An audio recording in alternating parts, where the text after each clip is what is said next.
پاکت خالی ماربورو، چه قشنگ قدم میزنی از میونه مهمونا. امشب میدرخشی همه دلا رو بسوزونم، گل از دستم افتاد چشمم بهت افتاد.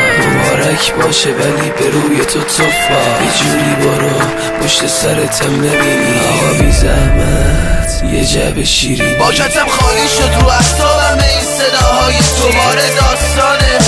یه مش قرص و یه سیر یکی بینمونه، راز موهاتو میدونه، راز موهاتو هیچ داستان منم میدونه. از بچگی تا الان عاشق عروسی بودم اینا با حرفاشون بدجوری منو سوزوندن هر وقت جای چراغونی میشد از منو برمیدار. میگن از هرچی به ترسی یه روز سرت میاد. نقش تو چشماشو من نقاشی تو میکشیدم. ای تو فضاتت من چقدر دروغ شنیدم. بزن زیر گوشم بگو از سر رام برو کنار. امشب تو رخت خواب خاطراتمونو به یاد بیار. از بیرون رو نگاه کردم شکست پنجره، چقدر فرس خوردم خاطراتت از یاد من بره. منو میبینی و رد میشی و نگاه نمی کنی، من عشقت بودم معرفی نمی کنی.